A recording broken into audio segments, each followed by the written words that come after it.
అంటే ఇప్పుడు మనం గత 2, 3 రోజుల నుంచి మన భారత ఇంటెలిజెన్స్ ప్రకారం ఇచ్చిన సమాచారం ఆధారంగా మనం చూస్తున్నాం ఈ చర్చలు. అంటే పాకిస్తాన్ ఏదో ప్లాన్ చేయబోతుంది. ఖచ్చితంగా బంగ్లాదేశ్ నుంచి గానీ, లేదా వేరే మార్గాల ద్వారా ఇండియా పైన అటాక్స్ ఉండబోతున్నాయి అన్నట్టుగా కొన్ని వార్తా కథనాలు కనపడుతున్నాయి. అంటే ఇక్కడ చూడాల్సిందేంటంటే ప్రధానంగా మనకు ఆపరేషన్ సింధూరు మనకు రేపు మే 7తో మనకు 1 ఇయర్ కాబోతుంది. అంటే యానివర్సరీ సందర్భంగా ఇలాంటి వార్తలు మన దేశం కూడా ఏందంటే మన సెక్యూరిటీ కౌన్సిల్స్ అన్ని మీటింగ్స్ కూడా రివ్యూస్ చూస్తున్నాం మనం నిత్యం వార్తలలో. అంటే రాజ్‌నాథ్ సింగ్ గారు కూడా ఆయన చానా డైరెక్షన్స్ క్లియర్‌గా ఇవ్వడం జరిగింది ఆయన.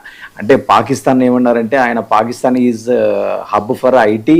IT means it is called international terrorism. Bharatadesam is well known for world IT for information technology అన్నట్టుగా ఆయన భాషలో డిఫైన్ చేయడం కనపడింది. అంటే ఇక్కడ చూడాల్సింది ఏంటంటే మన వాళ్ళు కూడా ఖచ్చితంగా మానిటర్ చేస్తున్నారు, అన్ని అబ్జర్వ్ చేస్తున్నారు, డేటా ఉంది కాబట్టి ఈరోజు పాకిస్తాన్ ఎలాంటి కవ్వింపు చర్యలు ఎలాంటివి చేసినా కూడా మీరు ఇందాక పెద్దలు అన్నారు.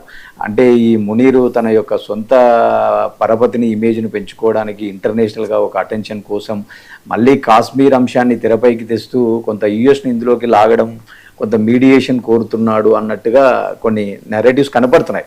అంటే ఇక్కడ చాలామందికి తెలియంది ఏంటంటే ఈరోజు కాశ్మీర్ అంశాన్ని మన వాళ్ళు ఎలా సెటిల్ డౌన్ చేసుకుంటూ వచ్చారో మనకు తెలుసు. అంటే అది యుఎన్ సెక్యూరిటీ కౌన్సిల్లో ఓటింగ్ పెట్టడము, ఇవల్ల ఓల్డ్ రెజల్యూషన్స్ అన్నీ కాసేపు పక్కన పెడితే ఈరోజు భారత్ క్లియర్గా మన స్టాండ్ క్లియర్గా చెప్పింది ప్రపంచానికి ఎప్పుడు. ఇది ఇంటర్నల్ మ్యాటరు, మేము దీంట్లో ఎవరి మీడియేషన్ను కోరుకోవడం లేదు, మేము ఖచ్చితంగా మేమే రిజాల్వ్ చేసుకుంటామని చెప్పి మన ఒపీనియన్ చాలా క్లియర్గా మనం ఎప్పుడో చెప్పడం జరిగింది. అదే క్రమంలోనే ఈరోజు మన వాళ్ళు స్ట్రాంగ్గా ఉన్నారు. ఈరోజు ఇందాక మీరు